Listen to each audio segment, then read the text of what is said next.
हाँ बच्चों, हेडिंग डाले होंगे आप एटॉमिक रेडियस। तो एक बार फिर से देखो, ये स्कैंडियम, ठीक है, ये 3D सीरीज है। स्कैंडियम टू कहाँ तक पहुंचते थे? जिंक तक, ठीक है। फिर थोड़ा सा देख लो, ये बेटा 4D सीरीज है। अब यहाँ बोलो वैनेडियम टू, बोलो, बोलिए जल्दी। कैडमियम, है ना, देखो ना कैडमियम, कल लिखाया था कि नहीं, कैडमियम। फिर देखो ये 5D सीरीज, ये लैंथेनाइड से कहाँ, मरकरी तक। और 5D के बाद 6D भी लिख लो, 6D एक्टिनोइड से, ये इनकम्प्लीट होता है एक्चुअली, है ना, यहाँ लिख दो इनकम्प्लीट। और यहाँ अप टू एटॉमिक नंबर 104 तक लेते हैं। कितना लेते हैं बेटा? जेड कितना होना चाहिए? अप टू 104, ठीक है। तो एक एक करके हाँ हेडिंग डाल लीजिएगा, एटॉमिक रेडियस, एटॉमिक रेडियस। अब देखो यहाँ पर बच्चों थोड़ा समझिएगा, ये 3D सीरीज में इधर नोट करते जाइए, इसको मैं ऐसे कर देता हूँ। देखो एटॉमिक रेडियस थोड़ा सा हम समझाते हैं फॉर 3D सीरीज के लिए, ठीक। तो 3D सीरीज के लिए रेडियस की अगर हम बात करें और इधर जेड वर्सेस, तो ये समथिंग ऐसा मैं ग्राफ बना रहा हूं, ठीक है। देखो यहाँ स्कैंडियम, ये हम कैसे चल रहे हैं बेटा? Left to right, left to right, ठीक है, लेफ्ट टू राइट लिखा था ना। यहाँ देखो याद करो, left to right 3D series में, थोड़ा सा मैं यहाँ फिर से लिख दे रहा हूँ। 3D सीरीज में शक्ति, विक्रम, फेंको नहीं, क्यों, जनाब, ये left to right 3D series में थे कि नहीं? थोड़ा सा ग्राफ से समझिएगा। होता क्या है बच्चों, देखिए यहाँ अच्छा थोड़ा सा ये भी कॉन्फ़िगरेशन भी लिखता हूँ। इसका एटॉमिक नंबर 21, इसका एटॉमिक नंबर 22, ये 23, 24, 25, 26, 27, 28, 29 और ये 30। अब ध्यान दो बच्चों, इसका कॉन्फ़िगरेशन 4s2 3D1, इसका कॉन्फ़िगरेशन बताओ 4s2, यहाँ 2 होगा बेटा, यहाँ 3D3, स्कैंडियम का रह गया, तो यहाँ लिखो 4s2 3D1। इसी तरीके से chromium 3D 4s 18 2, sorry exception है 1, और यहाँ 5, और ये 3D 5 और 4s2, इसको जल्दी से लिख लो 3D6 4s2, 3D7 4s2, 3D8 4s2 वगैरह वगैरह, 3D10 4s2। तो बच्चों होता क्या है ना, देख रहे हो 21, 22, 23, अगर जब हम लेफ्ट टू राइट जा रहे हैं तो ग्रेजुअली एटॉमिक नंबर इंक्रीज हो रहा है, मतलब धीरे धीरे एटॉमिक नंबर इंक्रीज होता है। बाकी के और ब्लॉकों में आप जाते थे, एस ब्लॉक में, तो एकदम से एटॉमिक नंबर इंक्रीज होता था, चाहे एस ब्लॉक हो और पी ब्लॉक हो। पर जब हम लेफ्ट टू राइट जा रहे हैं डी ब्लॉक एलिमेंट में, 3D सीरीज हो या बाकी की और सीरीज हो, तो धीरे धीरे एटॉमिक नंबर क्या हो रहा है? इंक्रीज हो रहा है। अब बच्चों जब धीरे धीरे एटॉमिक नंबर इंक्रीज हो रहा है, मीन्स न्यूक्लियस में प्रोटॉन क्या हो रहा है? बढ़ रहा है। अगर न्यूक्लियस में प्रोटॉन बढ़ेगा तो जेड इफेक्ट बढ़ेगा, जेड इफेक्ट बढ़ेगा तो अट्रैक्शन फोर्स क्या होगा? बढ़ेगा। और जब अट्रैक्शन फोर्स बढ़ेगा तो साइज क्या होता जाएगा? कम होता जाएगा। समझ रहे हो ना? क्योंकि लेफ्ट टू राइट जाने पर क्या बढ़ रहा है? Z effect. जब जेड इफेक्ट बढ़ रहा है तो रेडियस बेटा क्या होगी? कम होगी, क्योंकि जेड इफेक्ट बढ़ने का मतलब न्यूक्लियस में प्रोटॉन देख रहे हो बढ़ रहा है, और न्यूक्लियस में प्रोटॉन बढ़ेगा तो क्या बढ़ेगा? अट्रैक्शन बढ़ेगा, और अट्रैक्शन से साइज क्या होगा? स्मॉल होगा। पहले समझिए, इमेजिन करिए, विजुलाइज करिए। पर यहाँ पर कुछ एक्सेप्शन केस आते हैं, ठीक है, कुछ क्या आते हैं बच्चों? एक्सेप्शन। तो एक्सेप्शन केस आते हैं, उसी के लिए मैं ग्राफिकली डायग्राम से इसको समझाने की कोशिश कर रहा हूँ। कहाँ कहाँ एक्सेप्शन है और वो एक्सेप्शन क्यों हो रहा है, उस एक्सेप्शन में कौन सा इफेक्ट लग रहा है, उसको अपन सीखते हैं। तो जरा देखो, ये स्कैंडियम, स्कैंडियम के बाद हम ले लिए बेटा टाइटेनियम, टाइटेनियम के बाद क्या ले लिए? वेनेडियम, ये क्रोमियम, और ये मैग्नीज, Mn मैग्नीज, फिर देखो ये आयरन Fe, फिर कोबाल्ट, और फिर निकल, ये फिकोनी, ये देख रहे हो तीनों एक साथ। और फिर इसके बाद ये आ गया कॉपर, और कॉपर के बाद फिर आ गया आपका जिंक, ये जिंक। समझ गए? तो देख रहे हो लेफ्ट टू राइट जाने पर gradually atomic radius decrease, left to right जाने पर atomic radius gradually decrease due to increase proton in nucleus, then increase Z effect, समझ गए। बिकम कांस्टेंट, बिकम है ना, मिडल बिकम कांस्टेंट। इन तीनों को बेटा इनका जो ये कांस्टेंट हो जाती है इनकी रेडियस, किनकी, फिकोनी की, आयरन, कोबाल्ट और निकिल। ये क्यों कांस्टेंट हो जाती है उसको भी मैं एक्सप्लेन करूंगा। फिर कांस्टेंट होने के बाद फिर at the end further increase, फिर देखो बढ़ गए ना, ये बढ़ गए। तो पहले ये नोट करिए, तो ये ऐसा क्यों हो रहा है, बिकम कांस्टेंट और फिर at the end atomic radius will increase, तो मैं उसको एक्सप्लेन कर रहा हूँ, पहले ये नोट करिए। देखो बच्चों यहाँ समझिएगा थोड़ा सा। मान लेते हैं ये मैंने कोई एक एटम्स लिया, ये इसका न्यूक्लियस, ये ठीक है, थोड़ा यहाँ समझिएगा, और ये आउटर सेल ले लिया, ठीक। तो देखो यार, ये आउटर सेल हो गया, ठीक, और ये वाला इनर सेल हो गया। ये वाला इनर सेल मतलब ये 3D, और इस वाले को हम क्या बोल दिए, n-1d ऑर्बिटल। इनर ऑर्बिटल को क्या नाम दिए, n-1 इनर d ऑर्बिटल, और इस वाले को हम आउटर ऑर्बिटल। आउटर ऑर्बिटल में अभी यहाँ पर NH2 इलेक्ट्रॉन थे, ठीक है। अब देखो होता क्या है दोस्त, थोड़ा समझना, यहाँ पर समझने की कोशिश करना। ये न्यूक्लियस का जो प्रोटॉन है, मैंने बताया था ना, ये आउटर इलेक्ट्रॉन को अट्रैक्ट करता है। आउटर सेल के जो भी इलेक्ट्रॉन है उसको न्यूक्लियस अपनी तरफ क्या करेगा, अट्रैक्ट करेगा, अट्रैक्ट करे। जैसे न्यूक्लियस इनको अपने तरफ अट्रैक्ट करेगा तो इनर वाली सेल मिलेगी n-1 3D वाली, तो इनर सेल के ये इलेक्ट्रॉन कुछ मिलेंगे उसे। अगर इनर सेल में इलेक्ट्रॉन कम है तो अट्रैक्शन फोर्स बढ़ेगा दोस्त, समझ गए ना। तो अट्रैक्शन फोर्स बढ़ेगा तो साइज क्या होगा, कम होगा। आप समझते जा रहे हो ना। अब देखो जैसे जैसे इनर सेल में इलेक्ट्रॉन बढ़ता जाएगा तो फिर क्या होता जाएगा, रिपल्सन होता जाएगा, समझ गए। तो अगर n-1d में इलेक्ट्रॉन बढ़ेगा तो न्यूक्लियस का प्रोटॉन क्या करेगा, अट्रैक्ट करेगा, समझ गए, और अट्रैक्ट करेगा, और इनर सेल के इलेक्ट्रॉन क्या करेंगे, रिपल करेंगे, समझ गए। तो देखो ये 3 केस में ऐसा कुछ होता है। ये जैसे फिकोनी मैंने लिया, ये बिकम कांस्टेंट क्यों ऐसे हो जाते हैं, क्योंकि देखो ये न्यूक्लियस हो गया, न्यूक्लियस होने के बाद ये n-1 डी इनर सेल और ये आउटर सेल। अब समझना दो, ये आउटर सेल के इलेक्ट्रॉन को न्यूक्लियस अपनी तरफ अट्रैक्ट कर रहा। अब ये यहाँ पर, अब देखो जैसे जैसे इधर जाओगे लेफ्ट टू राइट तो डी सब सेल में इलेक्ट्रॉन बढ़ रहा था कि नहीं, इसीलिए तो लिखा था D1 D2 D3 D4 D5। तो इनर इनमें इसमें डी में इसमें कितने थे 6, इसमें कितने थे 7, और इसमें कितने थे 8। तो इनर सेल में इलेक्ट्रॉन बेटा बढ़े कि नहीं, बढ़े इलेक्ट्रॉन। तो ये जैसे न्यूक्लियस अट्रैक्ट करा तो जितना अट्रैक्ट किया ना उतना ही ज्यादा इस आउटर इलेक्ट्रॉन को इनर सेल ने क्या करा, रिपल कर दिया। यहाँ पर क्या कर दिया, रिपल कर दिया। तो जो मिडिल में क्या होता है, अट्रैक्शन फोर्स, बच्चों अट्रैक्शन फोर्स और रिपल्सन फोर्स दोनों क्या हो जाते हैं, इक्वल हो जाते हैं। Attraction force equal to repulsion force, repulsion force. यहाँ क्लियर हुआ। इसलिए तीनों की रेडियस क्या हो जाती है, कांस्टेंट हो जाती, समझे कि नहीं। क्यों, जितना अट्रैक्शन फोर्स लगा उतना रिपल्सन फोर्स लगा। पर इससे पहले अट्रैक्शन फोर्स क्या था, ज्यादा था। क्यों अट्रैक्शन फोर्स ज्यादा था, क्योंकि इनर सेल में इलेक्ट्रॉन क्या थे, कम थे। इसी इफेक्ट को बोलते हैं स्क्रीनिंग इफेक्ट।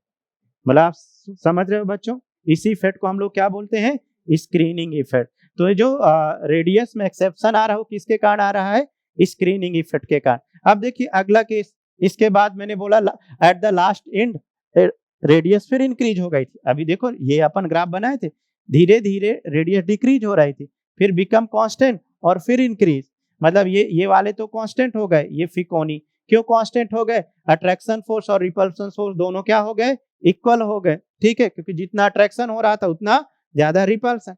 फिर हुआ क्या दोस्तों, फिर देखो पहला केस तो ये, दूसरा केस ये, तीसरा केस, तीनों केस को समझा रहा हूं। पहले धीरे धीरे रेडियस डिक्रीज हुई, एक बात क्लियर हुई, क्योंकि अट्रैक्शन फोर्स क्या हो रहा था, बढ़ रहा था। फिर इनर डी सब सेल में इलेक्ट्रॉन बढ़ा, तो इलेक्ट्रॉन बढ़ा तो रिपल्सन फोर्स बढ़ गया, और इधर अट्रैक्शन फोर्स बढ़ ही रहा, तो अट्रैक्शन फोर्स और रिपल्सन फोर्स बिकम कांस्टेंट। तो ये तीनों की रेडियस बेटा क्या हो गई, कांस्टेंट हो गई। अब देखो यार आखिरी वाले केस में अगर आप जाओ, फिर ये यहाँ पर क्या आया, कॉपर, और यहाँ क्या आया, जिंक। तो ये देखो बिकम कांस्टेंट के बाद एट द एंड रेडियस क्या हो रहा है, इंक्रीज हो रहा है। मतलब क्या हो, यहाँ पर क्या हो रहा होगा, एक सेकेंड, यहाँ पर बेटा क्या हो रहा होगा, जरा ध्यान दीजिएगा। तीसरे वाले केस में ये न्यूक्लियस, तीसरे वाले केस में देखिए ये n-1d ऑर्बिटल, और ये आउटर इलेक्ट्रॉन। अब देखना कॉपर में 3d9, मतलब यहाँ पर अब इलेक्ट्रॉन क्या हो गए, ज्यादा हो गए, इलेक्ट्रॉन ज्यादा हो गए। ये आउटर सेल के इलेक्ट्रॉन को अट्रैक्ट कर रहा है, पर इलेक्ट्रॉन n-d में बढ़ने के कारण यहाँ पर रिपल्सन फोर्स क्या हो गया, डोमिनेट हो गया। तो रिपल्सन जैसे ही बढ़ा तो साइज बेटा क्या हो गई, बढ़ गई। अब जिंक में और ज्यादा हो गया, समझ गए, D10, और ज्यादा इलेक्ट्रॉन बढ़ा, और ज्यादा रिपल्सन हुआ, और साइज क्या हो गया, बढ़ गया। ये तीनों डायग्राम बना लीजिए आप लोग, एटॉमिक रेडियस तीनों को क्लियर कर रहा है। पहले अट्रैक्शन फोर्स ज्यादा था, तो धीरे, चूंकि न्यूक्लियस में बेटा सुनो इधर, क्योंकि न्यूक्लियस में प्रोटॉन क्या आ रहा है, धीरे धीरे बढ़ रहा है। तो अरे बढ़ रहा था 21, 22, है ना, 23। जैसे जैसे न्यूक्लियस में प्रोटॉन बढ़ रहा था तो जेड इफेक्ट बढ़ रहा था, अट्रैक्शन फोर्स बढ़ रहा था, अट्रैक्शन फोर्स बढ़ रहा था, तो धीरे धीरे रेडियस क्या हो रही थी, शक्ति, है ना, विक्रम, धीरे धीरे ग्रेजुअली डिक्रीज हो रही थी। फिर यहाँ पर इलेक्ट्रॉन इनर सेल में बढ़ा, तो अट्रैक्शन फोर्स तो पहले से ज्यादा था, पर इनर सेल में इलेक्ट्रॉन बढ़ा तो यहाँ पर रिपल्सन फोर्स भी हो गया। तो अट्रैक्शन फोर्स और रिपल्सन फोर्स दोनों क्या हो गए, इक्वल हो गया, तो ये रेडियस क्या हो गई, कांस्टेंट हो गई। फिर क्या हुआ, इनर डी में इलेक्ट्रॉन बढ़ गया, और कॉपर में 10, 9, 10, रिपल्सन डोमिनेट हो गया, रिपल्सन से साइज बढ़ गया। तो तीनों केस क्लियर हो गए। इस इफेक्ट को हम लोग क्या बोलते हैं, बोलो, स्क्रीनिंग इफेक्ट। नोट करो बेटा, शाबाश। तो अब तो सारे बच्चों को 3D सीरीज की पूरा एटॉमिक रेडियस पूरा प्रॉपर तरीके से आई होप कॉन्सेप्ट क्लियर हो गया होगा कि कैसे कैसे डिक्रीज हो रही है, कैसे कैसे बिकम कांस्टेंट हो रही, एट द लास्ट कैसे कैसे इंक्रीज हो रही, विद एक्सेप्शन। देखो दोस्तों, न्यूक्लियस का काम ही होता है, क्योंकि न्यूक्लियस में क्या रहता है, प्रोटॉन। प्रोटॉन का काम क्या रहता है, आउटर सेल के इलेक्ट्रॉन को अपनी तरफ अट्रैक्ट करना। वो अट्रैक्ट करेगा, बीच में इनर सेल मिलेंगी, वो इनर सेल जो इफेक्ट डालेगी, उसी इफेक्ट को हम लोग क्या बोलते हैं, स्क्रीनिंग इफेक्ट। इसी को इफेक्टिव न्यूक्लियर चार्ज, इसी को शील्डिंग इफेक्ट, ये सारे इफेक्ट कहलाते हैं। ठीक है, ये ले लेते हैं, टाइटेनियम, जर्कोनियम और हाफनियम। अभी लेफ्ट टू राइट ली, अब अपन टॉप टू बॉटम ली। ये वाला 3D सीरीज था, ये वाला 4D था, और ये वाला क्या था, 5D था, है ना। ठीक है, अब देखो बच्चों, इसका एटॉमिक नंबर कितना है, बोलो, 22। ठीक, इसमें 18 ऐड कर दो तो कितना हो गया, 40, है ना, और इसमें 32 ऐड कर दो, ये कितना हो गया, 72। ये मैजिक नंबर से एटॉमिक नंबर निकाल लिए करो, 2, 8, 18, 32 ऐड करोगे तो ये एटॉमिक नंबर आ जाएंगे। तो बच्चों जरा थोड़ा सा टॉप टू बॉटम देखते हैं। एक्चुअली यहाँ पर भी एक्सेप्शन, जैसे आपने लेफ्ट टू राइट एक्सेप्शन देखा ना, अब जरा टॉप टू बॉटम में यहाँ जर्कोनियम और हाफनियम में भी एक्सेप्शन।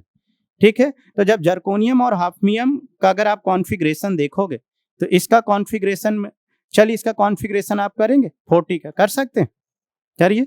जर्कोनियम, चलिए मान लेते हैं इसका आउटर कॉन्फ़िगरेशन 4d2 5s2, और इसका कॉन्फ़िगरेशन हाफनियम का ले लीजिए, है ना, 4f14 और 5d2 4s2। ठीक है, जरा समझना बच्चों। अब देखो हाफनियम में ये 4f14 आया, 4f14 आया। अब अगर 4f14 आया तो f का साइज क्या हुआ, थोड़ा सा बड़ा, समझिएगा, ये f का साइज क्या हुआ, बड़ा, बड़ा साइज हुआ, ये न्यूक्लियस हुआ। तो बड़ा साइज होगा तो इलेक्ट्रॉन दूर दूर होंगे, ये दूर दूर होंगे। अब जो इसके आउटर सेल के इलेक्ट्रॉन हैं, आउटर सेल के इलेक्ट्रॉन को, NH2 के इलेक्ट्रॉन को ये न्यूक्लियस अपनी तरफ क्या करेगा, अट्रैक्ट करेगा, है ना। तो जब अट्रैक्ट करेगा तो यहाँ पर अट्रैक्शन फोर्स क्या हो जाएगा, ज्यादा हो जाएगा। जब अट्रैक्शन फोर्स ज्यादा हो जाएगा, क्योंकि इस अट्रैक्शन फोर्स ज्यादा हो जाएगा तो साइज क्या हो जाएगा, स्मॉल हो जाएगा। इसलिए यहाँ पर भी एक्सेप्शन आता है बेटा, zirconium to hafnium radius nearly क्या हो जाती है, सेम हो जाती है, क्योंकि यहाँ पर लैंथेनॉइड कंट्रैक्शन आ जाता है। क्या बोलते हैं, लैंथेनॉइड। ये किस ब्लॉक में आता है, F ब्लॉक में। तो किस सीरीज में आते हैं, लैंथेनॉइड, या इन्हीं को आप बोल सकते हो पुअर शील्डिंग। क्या बोल सकते हो, पुअर शील्डिंग। इलेक्ट्रॉन कम शील्ड है तो अट्रैक्शन फोर्स ज्यादा होगा। यहीं पर देखो, यहाँ पर क्या होगा, साइज स्मॉल है, साइज स्मॉल है तो इलेक्ट्रॉन पास पास होंगे, जब इलेक्ट्रॉन पास पास होंगे तो आउटर इलेक्ट्रॉन को न्यूक्लियस अट्रैक्ट करेगा, तो यहाँ पर क्या होंगे, रिपल होंगे। तो रिपल्सन से साइज क्या हो जाएगा बताओ, रिपल्सन से साइज बढ़ जाएगा। तो देखो टॉप टू बॉटम साइज बढ़ना चाहिए, तो बढ़ना करके क्या हो रहा है, कम हो रहा है। क्यों कम हो रहा है, यही एक्सेप्शन को तो मैं एक्सप्लेन कर रहा हूं बेटा। तो इसी को बोलते हैं लेंथेनॉइड कंट्रैक्शन, या कम शब्दों में क्या बोल सकते हो, बोलो पुअर सील्डिंग। बच्चों क्या बोल सकते हो यहाँ पर, पुअर सील्डिंग। समझ गए। तो आपसे पूछ सकता है कि जर्कोनियम और हाफनियम की साइज नियरली क्यों सेम हो गई। समझ गए, क्योंकि यहाँ एक बार फिर से एक्चुअली बेटा देखो टॉप टू बॉटम हमेशा साइज क्या होती है, बढ़नी चाहिए, है ना। हमेशा यही तो पढ़ते हैं, top to bottom size increase. पर यहाँ साइज इंक्रीज ना हो करके इक्वली नियरली सेम हो रहा है। समझ गए। जबकि इसको क्या होना चाहिए, हाफनियम की ज्यादा होना चाहिए, पर बढ़ नहीं रही। क्यों नहीं बढ़ रही, क्योंकि यहाँ पर जो कॉन्फ़िगरेशन आ रहा है वो क्या आ रहा है, F14। यहाँ पर F14, तो F का साइज क्या हुआ, ज्यादा बड़ा हुआ, ज्यादा डिफ्यूज हुआ। जब बड़ा साइज होगा तो इलेक्ट्रॉन क्या होंगे, दूर दूर होंगे। तो आउटर सेल के इलेक्ट्रॉन को न्यूक्लियस इजिली अट्रैक्ट करेगा, तो यहाँ पर अट्रैक्शन फोर्स क्या हो जाएगा, बढ़ जाएगा। जब अट्रैक्शन फोर्स बढ़ जाएगा तो साइज क्या हो जाएगा, स्मॉल हो जाएगा। समझ गए। तो इसीलिए, जबकि इसके बाद देखो ऊपर वाले में क्या होगा, साइज स्मॉल होगा, और साइज स्मॉल होगा तो रिपल्सन फोर्स बढ़ जाएगा। क्योंकि समझ गए ना, क्योंकि साइज स्मॉल होगा तो इलेक्ट्रॉन पास पास होंगे, जब इलेक्ट्रॉन पास पास होंगे तो आउटर रिपल हो जाएगा। क्योंकि इन n-1d में, n-1 इनर डी में इलेक्ट्रॉन पास पास हैं, तो यहाँ पर सील्डिंग क्या हो गई, ज्यादा हो गई। यहाँ पर सील्डिंग क्या हो गई, कम हो गई। तो अगर आप एक कम शब्दों में बोल सकते हो कि there is a poor shielding, so zirconium and hafnium size is a nearly same. समझ गए। या फिर अगर आप समझ चुकी है, एफ ब्लॉक एलिमेंट आते हैं, इसीलिए इनको बोलते हैं लेंथेनॉइड कॉन्ट्रैक्शन। क्या बोलते हैं बेटा, लेंथेनॉइड कंट्रैक्शन, क्योंकि ये लेंथेनॉइड की सीरीज में आते हैं। ठीक है, नोट कर लीजिए ये वाला टॉप टू बॉटम वाला एक्सेप्ट। इनका अगर आप रेडियस की बात करो तो टाइटेनियम सबसे छोटा, और फिर ये जर्कोनियम और नियरली सेम हाफनियम। देखो बच्चों सबसे पहले देखो, एक ये एस ऑर्बिटल है, ये पी ऑर्बिटल है, डी ऑर्बिटल और ये एफ ऑर्बिटल। इनके मैं डिफ्यूज का ऑर्डर लिखता हूँ, मतलब इनके साइज का ऑर्डर लिखता हूँ। तो एस थोड़ा सा स्मॉल साइज, कम डिफ्यूज होगा। पी डंबल से भी थोड़ा सा बड़ा साइज। समझ गए। डी डबल डंबल है और बड़ा एरिया, डिफ्यूज मतलब। एफ चलो एज्यूम कर लिए, नहीं देखा, और ऐसा समथिंग बड़ा एरिया। समझ गए। तो आप देख पा रहे हो कि ये डिफ्यूज का ऑर्डर है, मतलब साइज का ऑर्डर है। डिफ्यूज मतलब फैलना। तो ये सबसे स्मॉल साइज किसका हो गया, देख रहे हो, एस का। एस से बड़ा बेटा किसका हो गया, पी का। और पी से बड़ा किसका हो गया, डी का। और डी से बड़ा किसका हो गया, एफ का। अब समझना जरा, अब यहां से ये समझ गए, ये डिफ्यूज का ऑर्डर। अब देखो मैं एक एग्जांपल लेता हूं, ये बोरान फैमिली का मुझे याद आ रहा है। बोरान, एल्यूमिनियम, गैलेनियम, इंडियम और ये थैलियम। यहाँ पर भी बेटा हम ग्रुप में क्या बात करते हैं कि टॉप टू बॉटम जाते हैं तो साइज क्या होता है बताओ, top to bottom size increase होता है। पर यहाँ इंक्रीज देखो, यहाँ पर भी झोल हो जाता है। अब यहाँ से क्लियर करूंगा, ये भी एक्सेप्शन में आ गया। अब इनके साइज क्या हो जाते हैं, सेम हो जाते हैं। या मैं ये बोलूँ ना, एल्यूमिनियम का साइज बड़ा हो जाता है और गैलेनियम का साइज छोटा हो जाता है। तो एल्यूमिनियम का साइज जबकि क्या होना चाहिए, छोटा होना चाहिए, क्योंकि ऊपर से नीचे जाने पे साइज बढ़ता। सेम कॉन्सेप्ट ये वाला, दोनों को एक तरीके से समझना। ये अभी लिए थे, बोलो क्या लिए थे, टाइटेनियम और जर्कोनियम, और क्या लिए थे, हाफनियम। तो सेम रीजन है ना। तो अभी देखो यहां से आप ये क्लियर करो, एल्यूमिनियम का एटॉमिक नंबर कितना हुआ, बोलो जल्दी से, 13। और इसमें 18 जोड़ दीजिए तो कितना हो गया, 31। तो 1s2, 2s2, 2p6, 10 2 12, ये 4s2, और ये आपका 13, 13 हो गया बेटा। ठीक है। अब गैलेनियम का कॉन्फ़िगरेशन कर लो। चलो यहाँ पर 1s2, 2s2, 2p6, 3s2, 3p6, है ना, और 4s2, है ना, 3d10 और 4p1, 4p1, 31 हो गया। अब ध्यान से समझो, ये पहले एल्यूमिनियम, ये लिया एल्यूमिनियम, है ना। एल्यूमिनियम का जो कॉन्फ़िगरेशन है, आउटर कॉन्फ़िगरेशन देखो, एस ऑर्बिटल, साइज क्या हुआ बेटा, स्मॉल। ये हो गया न्यूक्लियस, ये न्यूक्लियस हो गया, साइज स्मॉल हो गया। अब ये आउटर कॉन्फ़िगरेशन क्या हो गया, 3p1। ये जो 1 इलेक्ट्रॉन है, न्यूक्लियस क्या करेगा, अपनी तरफ अट्रैक्ट करेगा। अब चूंकि एस का साइज क्या है, स्मॉल, अब साइज स्मॉल है तो इलेक्ट्रॉन पास पास सील्ड होंगे, पास पास रखे होंगे। जब ये न्यूक्लियस अपनी तरफ इलेक्ट्रॉन को अट्रैक्ट करेगा तो ये बहुत सारे इलेक्ट्रॉन इसको क्या कर देंगे, बोलो, रिपल कर देंगे बेटा।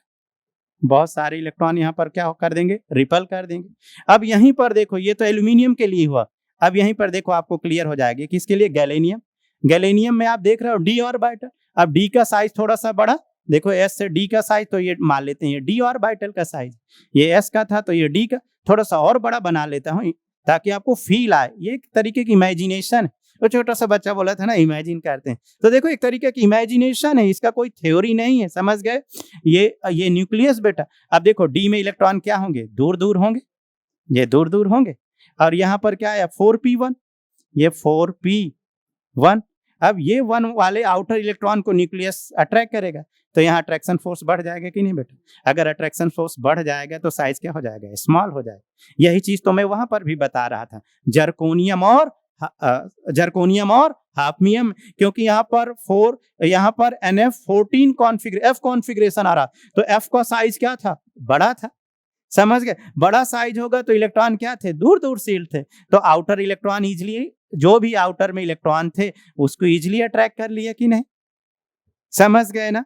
तो अट्रैक्शन फोर्स यहाँ क्या हो गया था, बढ़ गया था। अट्रैक्शन फोर्स बढ़ गया था तो समझ गए ये साइज क्या हो गई थी, स्मॉल हो गई थी। इसी तरीके यहाँ क्लियर हुआ ना, यहाँ पर इलेक्ट्रॉन दूर दूर रखें, इसीलिए इसको क्या बोल देते हैं, पुअर सील्डिंग। क्या बोल देंगे बच्चों, पुअर सील्डिंग। यहाँ पर भी हम क्या बोल सकते हैं, कम शब्दों में, पुअर सील्डिंग, समझ गए ना। तो पुअर सील्डिंग के कारण अट्रैक्शन फोर्स बढ़ जाता है। यहाँ एफ ऑर्बिटल आया इसीलिए इसको लेंथेनॉइड कंट्रैक्शन बोल दिए। अच्छा, यहाँ डी ऑर्बिटल आया इसलिए इसे डीडी कॉन्ट्रैक्शन भी बोल सकते हैं। अगर यहाँ आप दूसरा वर्ड क्या यूज कर सकते हो, डीडी कॉन्ट्रैक्शन या पुअर सील्डिंग, जो टर्म्स आपको याद आ जाए।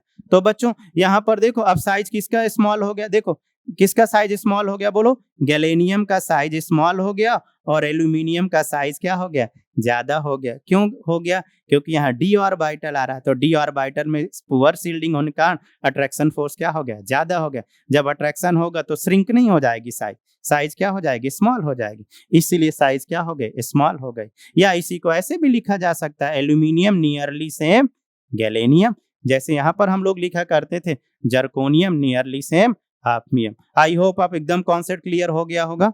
तो चलो इसी बहाने ये वाला भी नोट कर लो, ये भी एक एक्सेप्शन केस है ना। अब जब अपन एक्सप्लेन किए तो नोट ही करिए, पुअर सील्डिंग इफेक्ट या डीडी कॉन्ट्रैक्शन। डी ऑर्बिटल आए तो डीडी कॉन्ट्रैक्शन, एफ ऑर्बिटल आए तो बोलो क्या बोला गया था, lanthanoid contraction, lanthanoid contraction, lanthanoid contraction. तो अगर आप समझ गए होंगे तो बताओ सबसे ज्यादा सील्डिंग, ये तो साइज का ऑर्डर है, ये लिख लेना, ये साइज से ही मैं आपको एक्सप्लेन कर पाया हूँ बेटा, ये साइज का ऑर्डर है। अगर एसपीडीएफ में सील्डिंग इफेक्ट की बात करा जाए तो अगर आप समझ गए होंगे तो बता देंगे, तो सबसे ज्यादा सील्डिंग इफेक्ट किस में होगी, एस में, शाबाश, क्योंकि साइज स्मॉल होगा तो सील्ड मतलब रखना, पास पास इलेक्ट्रॉन रखे होना, तो ये ज्यादा इलेक्ट्रॉन रखे होंगे, साइज बड़ा थोड़ा सा कम, और साइज बड़ा और कम और कम। तो ये किसका ऑर्डर हो गया बेटा, सील्डिंग इफेक्ट का। चलो फाइनल टच एटॉमिक रेडियस में अभी हम बात कर रहे हैं। देखो अभी हमने लिया था 3D सीरीज, है ना। 3D के बाद क्या पढ़े थे, 4D, 4D के बाद क्या था, 5D, है ना। देखो यहाँ पर एक बार फिर से, ये 3D सीरीज, ये 3D सीरीज, 3D के, ये 3D हो गया बच्चों, केवल ऐसे ग्राफ बनाए दे रहा हूं, और ये हो गया 4D सीरीज। ये कौन सा हो गया, वो कुछ ज्यादा नहीं, समझ रहे हो ना, ये बेटा 4D सीरीज, यहाँ ऐसे 4D, इतना भी ऊपर मत ले जाओ, समझ गए, 3D 4D, ये आपका 4D। अरे भाई 4D सीरीज, 4D के बाद ये वाला हो गया बेटा, एक सेकंड, 4D के बाद ये वाला सीरीज हो गया 5D, वाह वाह, ये हो गया 5D सीरीज। आप सब देख पा रहे हो, 3D और 3D, 4D और 5D में देख रहे हो कितना डिफरेंस हो गया, समझ गए क्यों डिफरेंस हो गया, आप समझ गए। मतलब 4D, ये radius of 4D nearly same radius of 5D। कौन सा कॉन्ट्रैक्शन? Lanthanoid contraction. तो ये लेंथेनॉइड कॉन्ट्रैक्शन के कारण इतना पास पास आ गए दोनों, क्योंकि दोनों की साइज नियरली क्या हो गई थी? सेम हो गई थी। लिखा था ना अभी, जरकोन है ना, जरकोनियम नियरली सेम हाफनियम। तो समझे, ये आपका क्या था? 4D और ये क्या था? 5D। तो दोनों में कंट्रैक्शन के कारण साइज क्या हो गया? पास पास हो गया। तो ये ग्राफ बना लीजिए। तो बाकी में रेडियस तीनों में एक जैसा चलेगा बेटा, है ना। जिस प्रकार से 3D लेफ्ट टू राइट चल रहा है, सुन तो लो बेटा, जिस प्रकार से 3D लेफ्ट टू राइट चल रहा है उसी प्रकार से 4D left to right and उसी प्रकार से 5D। समझ गए? बट ये दोनों पास पास क्यों आ गए, ये क्लियर हो गया, ड्यू टू लेंथेनॉइड कॉन्ट्रैक्शन। शाबाश। तो ये फाइनल वाला ग्राफ और इंपॉर्टेंट हो गया, 3D 4D एंड 5D। एक ग्राफ बना लीजिए, बहुत बढ़िया। आयनाइजेशन एनर्जी, बेटा हेडिंग डालो आयनाइजेशन एनर्जी। अब देखो यार, लेफ्ट टू राइट जाने पर, लेफ्ट टू राइट मतलब स्कैंडियम टू जिंक, है ना। लेफ्ट टू राइट जाने पर रेडियस क्या होती? Slowly decrease. तो स्लोली आयनाइजेशन इंक्रीज। तो थोड़ा सा लिखो, ऐसे लिखो, स्कैंडियम टू जिंक, है ना, scandium to zinc, left to right slowly increase, है ना। लेफ्ट टू राइट जाने पर रेडियस क्या हो रही बच्चों? स्लोली, है ना, डिक्रीज हो रही है। अब रेडियस यूनिवर्सली आयनाइजेशन, ये पता है ना आप सबको, रेडियस जितनी कम होगी आयनाइजेशन उतना ज्यादा होगा, ठीक है। पर यहाँ पर कुछ एक्सेप्शन है। एक्सेप्शन क्या है, आइए देखिए एक्सेप्शन वाले केस। ये लिया कॉपर और ये लिया जिंक। अब जिंक का तो साइज ज्यादा हुआ ना यार, जिंक का क्या हुआ? साइज ज्यादा हुआ। अगर रेडियस ज्यादा हुआ तो आयनाइजेशन क्या होना चाहिए? कम, पर ऐसा नहीं हो रहा है। अब यहाँ पर जिंक का आयनाइजेशन एनर्जी क्या है? ज्यादा है, ठीक है। तो एक्सेप्शन देखिए कैसे एक्सप्लेन करें। इसके एटॉमिक नंबर 29 और इसके एटॉमिक नंबर 30, ये वेरी इंपॉर्टेंट केस है बच्चों आयनाइजेशन के, ठीक है ना। तो देखो अगर हम इसका कॉन्फ़िगरेशन करें तो 3D10 4s1, जिंक का कॉन्फ़िगरेशन करोगे तो 3D10 बोलो 4s2। अब देखो यहाँ इसके आउटर से S1 D10 D10 तो दोनों कॉमन हो गए। यहाँ S1 एक अनपेयर्ड इलेक्ट्रॉन और यहाँ पर जिंक में क्या हो रहा? Paired electron. तो इसका कॉन्फ़िगरेशन क्या हो गया? स्टेबल। स्टेबल हो गया तो इलेक्ट्रॉन का निकलना क्या हो गया? डिफिकल्ट हो गया। और जब इलेक्ट्रॉन का निकलना डिफिकल्ट हो गया तो जिंक का ये फर्स्ट आयनाइजेशन, IE1 लिख दूं मतलब फर्स्ट आयनाइजेशन, जिंक का आयनाइजेशन एनर्जी क्या हो गया? ज्यादा, और कॉपर का आयनाइजेशन एनर्जी क्या हो गया? कम हो गया। जबकि जिंक का क्या होना चाहिए था? कम होना चाहिए था। कॉपर का ज्यादा होना चाहिए था साइज के अकॉर्डिंग, क्योंकि जिंक का साइज क्या है? बड़ा। पर यहाँ एक्सेप्शन है। अगर कोई एक्सेप्शन है तो उसका कोई रीजन है, उसका रीजन में एक्सप्लेन कर रहा हूं, due to fulfil configuration. Note करो फटाफट, कई सारे एक्सेप्शन है, पहले एक एक करके नोट करिए। अब अगर बच्चों इसका अगर आप सेकेंड आयनाइजेशन की बात करो, सेकेंड आयनाइजेशन, तो सेकेंड आयनाइजेशन मतलब एक इलेक्ट्रॉन निकाल दो। अगर ये I2 की आप बात कर लो, जरा देखो, मान लो कभी I2 पूछ ले, मान लो I2 पूछे तो देखो दोस्त, एक इलेक्ट्रॉन निकाल दिए भाई। आयनाइजेशन एनर्जी क्या है? इलेक्ट्रॉन का रिमूव। एक इलेक्ट्रॉन निकल गया। जब एक इलेक्ट्रॉन निकल गया, ये किसके लिए हम ले रहे हैं? कॉपर के लिए। कॉपर के लिए एक इलेक्ट्रॉन निकल गया तो एक इलेक्ट्रॉन रिमूव हो गया। ये देखो एक प्लस आ गया। इलेक्ट्रॉन रिमूव, जितना इलेक्ट्रॉन निकालोगे उतना प्लस आ जाएगा। जब प्लस आ गया तो इसका कॉन्फ़िगरेशन क्या हो गया? 3D10। समझ गए? यहां से एक इलेक्ट्रॉन रिमूव कर दिए जिंक में, तो यहां पर एक इलेक्ट्रॉन रिमूव कर दिए तो क्या गया? Zn+। अब एक इलेक्ट्रॉन आउटर सेल से ही तो निकलेगा दोस्त। जब आउटर सेल से निकलेगा तो यहां पर क्या बना? 4s1। अब बताओ इजीली इलेक्ट्रॉन किससे निकल जाएगा? जिंक से। क्योंकि ये फुल फील्ड है तो ये वाला कॉन्फ़िगरेशन क्या हो गया? स्टेबल हो गया। ये वाला कॉन्फ़िगरेशन क्या हो गया? अनस्टेबल। तो दोस्तों जब सेकेंड आयनाइजेशन की बात करें तो कैसे चेक करेंगे वो मैं सिखा रहा हूं। समझ गए ना? तो बोलो अब सेकेंड आयनाइजेशन किसका ज्यादा हो गया? बोल दो जल्दी से। कॉपर का। तो Cu2+ more than Zn+। It is a second ionization. समझे? नोट कर लीजिए। देखो ये मैग्नीज का एटॉमिक नंबर कितना? 25। और ये क्रोमियम, इसका एटॉमिक नंबर 24। समझ गए? अब देखो ये दोनों एक्सेप्शन है। होना किसका चाहिए ज्यादा? अभी आप देख लीजिएगा, आयनाइजेशन क्रोमियम का ज्यादा होना चाहिए क्योंकि लेफ्ट टू राइट, है ना। तो देखो इसका कॉन्फ़िगरेशन करो जरा, कॉन्फ़िगरेशन। तो इसका 3D 5 4s1 और इसका कॉन्फ़िगरेशन 3D 5 4s2। अरे एक्सेप्शन केस वाला था। अब चूंकि देखो ये D5 तो एक जैसा हो गया, इसमें कॉन्फ़िगरेशन क्या आया 4s1 और इसका कॉन्फ़िगरेशन क्या आया 4s2 आया। तो इसका IE1 बताओ, आप लोग बताओ अगर समझ गए होंगे।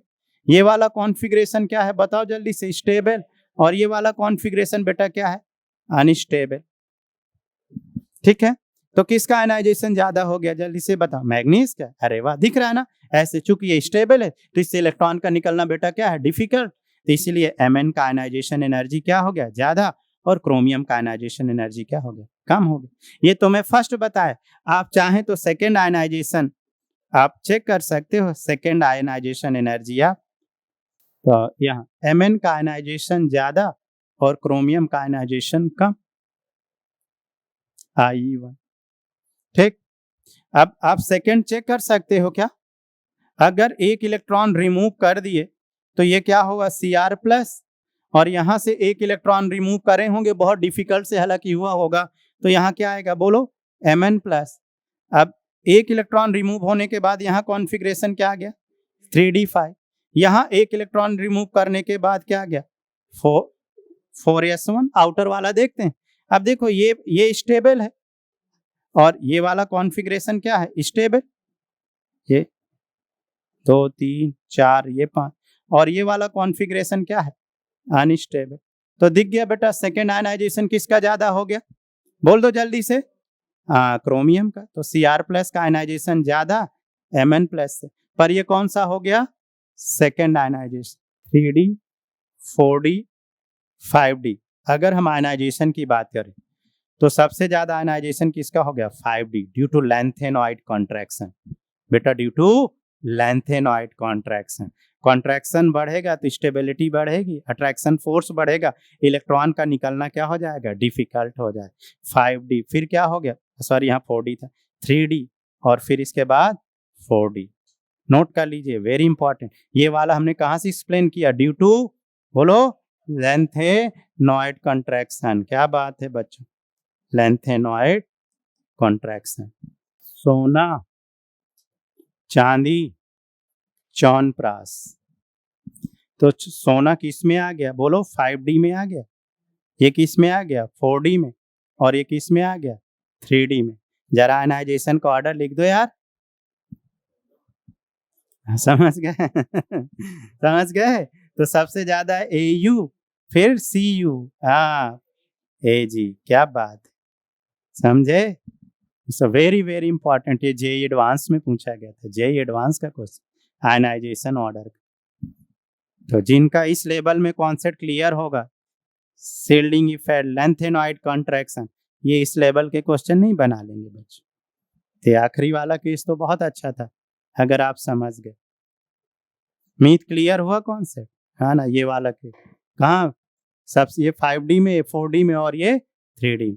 इसी तरीके से यहाँ पर निकिल, प्लेडिनम, पीडी और पीटी, चलो इनका आयनाइजेशन आप लगा सकते हो क्या, लगाओ जल्दी से बच्चों, मैं लिखे दे रहा हूं, ये 5d, ये 4d और ये 3d, पीडी, पीडी लिखो, ये पीडी। अब यहां से आप समझ गए होंगे, पीटी, क्या बात है, फिर निकल, और फिर पीडी, ये आ गया। बड़े बड़े केस एकदम जीरो हो गया आयनाइजेशन, ऑक्सीडेशन स्टेट। नेक्स्ट लिखो थोड़ा सा इसमें एक line, D block element show variable oxidation state, in these element the difference in energy of and n-1 d subshell, ns and n-1 d subshell is very small. समझ गए।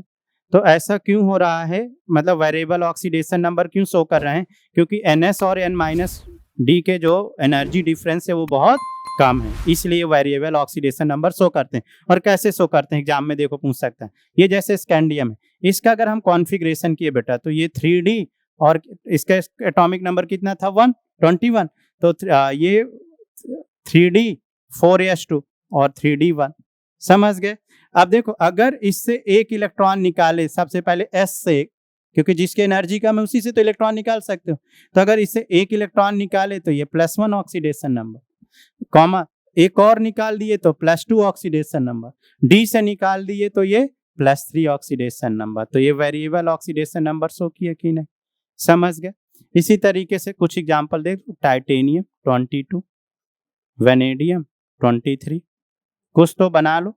और मैं और एकदम मैग्नीज और आयरन ये 25, 26, कुछ एग्जांपल दे लो। अब देखो इसका 3D 4s2 18 2 20 2 22, एक निकाले +1, दो निकाले +2, +3 और +4, ये सब ऑक्सीडेशन। इसका आप निकालते जाइए 3D 4s2 तो 18 2 20 और 3 23, 1 +1 +2 +3